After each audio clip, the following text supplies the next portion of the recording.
Eurasian Times, 6 March 2023, according to Chinese analysis, China can cripple the U.S. fleet in the Western Pacific just like Ukraine did to Russia in Kherson. Military planners' interest in logistics and sustenance in long wars with a peer foe has been piqued. This might indicate that the U.S. is preparing to fight China in the Western Pacific. While academics do not foresee a favorable result for the U.S.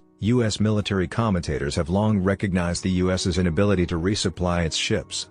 At the same time, China can comfortably keep fighting from the home front. Admiral Gary Roughhead, a former U.S. Chief of Naval Operations, CNO, made a well-known remark in front of the House Armed Services Committee in June 2020 that has lately been making the rounds on Twitter.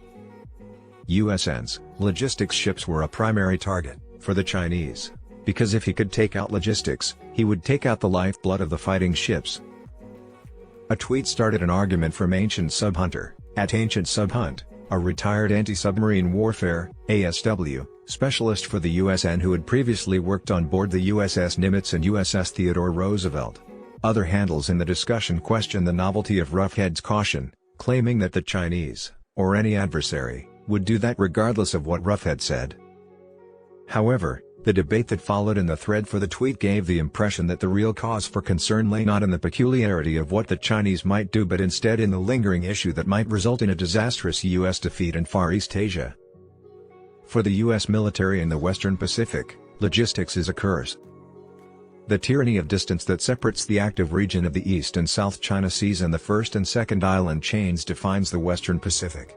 This makes it simpler for the Chinese to attack the boats that supply the U.S. Navy's combatants with food, fuel, and ammo. This topic has been covered in several studies by Eurasian Times. Every strategy the U.S. military has devised to confront China in the Western Pacific suffers from this vulnerability, which is the largest. The U.S. Marine Corps and U.S. Navy created the Force Design 2030 Expeditionary Advanced Base of Operations (EABO), Distributed Maritime Operations (DMO), and Ghost Fleet Overlord. With the help of the USAF's Rapid Dragon program, hundreds of cruise missiles fired from converted cargo aircraft will bombard Chinese radars and sensors. Except for the USMC Zibo/FD 2030, which is starting to take form, these concepts of operations, CONOPS, are still under development and far from being ready. The ongoing conflict in Ukraine exposed long supply routes. Because Ukraine had started attacking the thin Russian supply lines supplying its long-range guns and rocket artillery systems, Russia partly withdrew from Kherson to the west of the Dnieper River in November. According to Roughhead's assertion, China will attempt to accomplish that. U.S. supply ships and forward operating bases. In an interview with Eurasian Times, Commodore Venugopal Vengalal, RET, described how operations work on the high seas.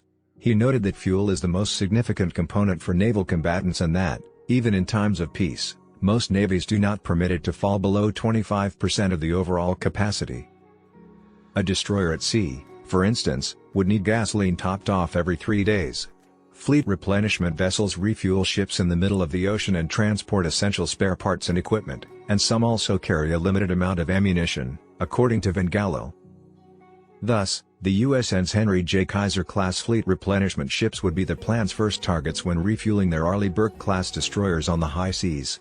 The plan's arsenal of missiles and fuel can effectively fend off the U.S. fleet until it runs out of power. The U.S. Navy finds it simpler with forward operating and full-fledged bases, logistics centers. As an illustration, the U.S. Navy has headquarters in Singapore, Yokosuka, Japan, Guam, the Forward Operating Base, FOB, at Diego Garcia, and a logistics hub in Singapore, which serves as its primary base.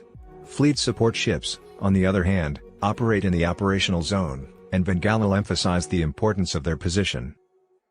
U.S. Marine Forces vs. U.S. Navy conflict. The USN's amphibious cargo ships are essential to the U.S. Marine Corps. They are emerging as a frontline force to combat China inside its dense anti-access/area denial, a 2/AD, bubble in the Western Pacific. But there have been disputes over procurement between the two forces, with the USN wanting to stop buying the San Antonio-class landing platform docks, LPD. The Marines want a fleet of 31 ships, whereas the USN aims for an amphibious force of 24 to 28. Given China's propensity for making strategic declarations and mentally coercing an enemy's leadership, it would destroy the supply ships and logistics bases first. The U.S. military commanders see this as a grim situation because they would lose all options for long-term operations and consider any additional fighting pointless. China benefits because it has more diplomatic clout to end the conflict in its favor due to such unachievable restrictions on the decision-making authorities.